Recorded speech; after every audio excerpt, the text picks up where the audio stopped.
America के रक्षा मंत्री जो है ये बात कह रहे थे कि उनसे टू वे कम्युनिकेशन रखा जाए। आज उस पर इम्प्रोवाइज होकर राष्ट्रपति ट्रंप ने ये कह दिया है कि वो सहायता करने को तैयार है, दोनों देशों की मदद करने को तैयार है। इसे किस तरह से देखते हैं आप? देखो, एक सच्चाई है कि भारत ने जो किया है ऑपरेशन सिंदूर, हमने उस बेसिकली बदला लिया है जो पहलगांव में हुआ था, जहां पर 26 लोगों की हत्या की गई थी। तो उसका बदला लेने के लिए हमने किया है, और जो भी अब की बार एक्शन लिया है वो टेररिस्ट इंफ्रास्ट्रक्चर को बर्बाद किया है।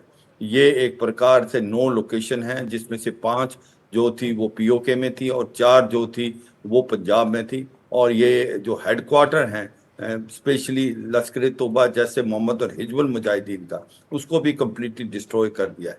और अब पाकिस्तान भुखलाया हुआ है, इसमें कोई शक नहीं। वहाँ पर कैजुअल्टी बहुत हुई हैं। पाकिस्तान अब वापस रिटेलिएट करने की कोशिश करेगा, अपने अवाम को दिखाने के लिए कि वो कमज़ोर नहीं है। भारत इसके लिए चौकन्ना है।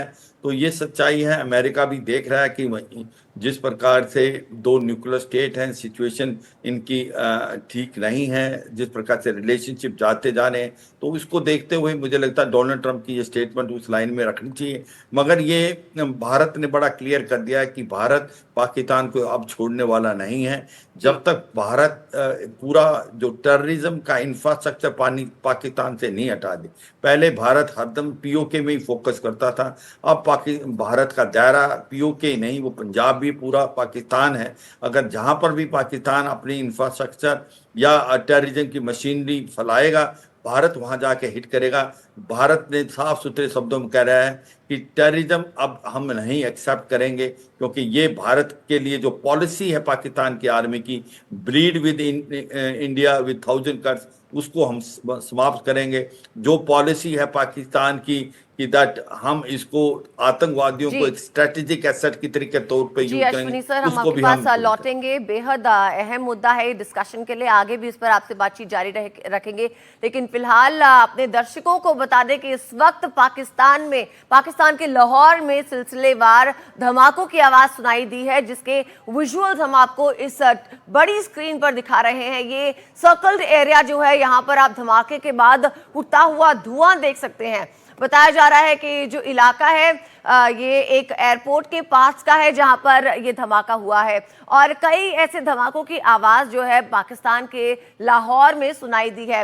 लोगों में हड़कंप मच गया। इस धमाके के बाद अफरा तफरी मच गई, लेकिन सीरियल ब्लास्ट की खबर जो है सामने आ रही है। और आप इस सर्कल एरिया में देख सकते हैं, ये धुआं जो उठ रहा है, ये पाकिस्तान के लाहौर का एक एरिया है जो एयरपोर्ट के पास है, जहां पर ये धमाका हुआ। और उसके बाद ये धुआं उठता हुआ विजुअल्स जो हैं कैप्चर हुए, और एनडीटीवी इंडिया पर आप ये विजुअल्स देख सकते हैं। कई किलोमीटर तक इस धमाके की आवाज सुनाई दी है। लाहौर में सीरियल ब्लास्ट हुआ है, और ये तस्वीरें आपके सामने मेरे साथ अनंत भट्ट तो जुड़े ही हुए हैं, और आइए रुक करते हैं उनका जो हमारे साथ न्यूज रूम से जुड़े हैं। शुक्रिया अदिति आपका। तो लाहौर की खबर पर हमारी नजर है, इसमें भी कई अपडेट्स आ चुके हैं जो हमने आप तक पहुंचाए, तस्वीरें भी सामने आई हैं जो हमने आपको दिखाई। आगे भी इस पर हमारी नजर बनी रहेगी, आपको और भी अपडेट्स बताएंगे। लेकिन फिलहाल ऑपरेशन सिंदूर के बाद जो हालात पैदा हुए हैं और जिस तरीके से तैयारी भारत की है, और क्या आने वाले दिनों में हो सकता है, क्या डेवलपमेंट हो सकते हैं, इन तमाम पहलुओं पर हमारी ये विशेष कवरेज लगातार जारी है। 2 खास मेहमान इस समय न्यूज रूम में मेरे साथ मौजूद हैं, और उनसे आपका परिचय मैं एक बार फिर से करवा दूं। हमारे साथ ब्रिगेडियर संदीप थापर जी मौजूद हैं। संदीप सर, बहुत बहुत स्वागत है आपका। इसके अलावा कैप्टन श्याम हमारे साथ लगातार बने हुए हैं इस पूरे मसले पर, इतने बड़े तमाम पहलुओं पर बातचीत करने के लिए। संदीप सर हमारे साथ अभी भी जुड़े हैं, तो मैं बातचीत की शुरुआत संदीप सर से ही यहां पर करना चाहूंगा।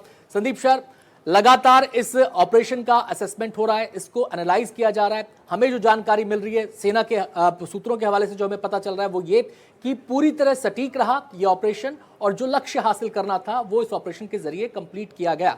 अब भारत ये कह रहा है कि अगर पाकिस्तान ने रिटेलिएट किया तो उसका मुंहतोड़ जवाब दिया जाएगा। यहां पर लोगों के जहन में सवाल ये उठता है कि हमारी तैयारी कैसी है, पहली बात। दूसरी बात, हमने केवल आतंकी ठिकानों को टारगेट किया, किसी सिविलियन टारगेट को नहीं छेड़ा, किसी मिलिट्री टारगेट को नहीं छेड़ा हमने। ये पाकिस्तान के लिए कितनी बड़ी चुनौती है?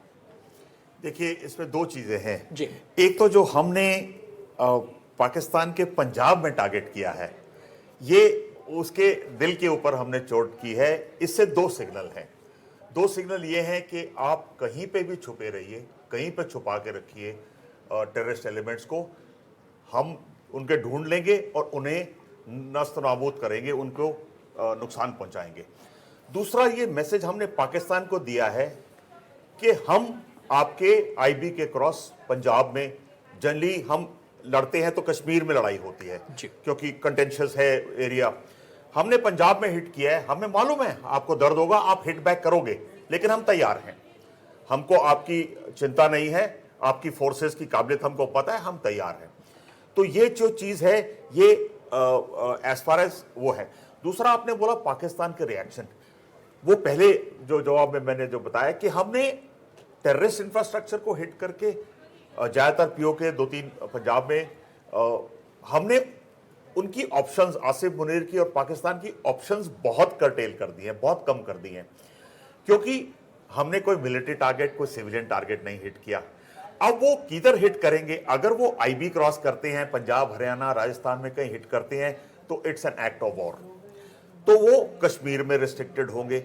अब कश्मीर में हमारे पास कोई टेररिस्ट कैंप तो है नहीं, या वो मिलिट्री टारगेट्स को हिट करेंगे which is again an act of war, या फिर वो कुछ सिविलियन टारगेट्स को हिट करेंगे, ब्रिज, इलेक्ट्रिसिटी और चीजें। तो कश्मीरी जिनको वो भाई बोलते हैं वो भी उनके लिए प्रॉब्लम है। कश्मीरी बोलेंगे भाई आप तो हमको भाई बोलते हो और हमारे इलाके में हमको मार रहे हो।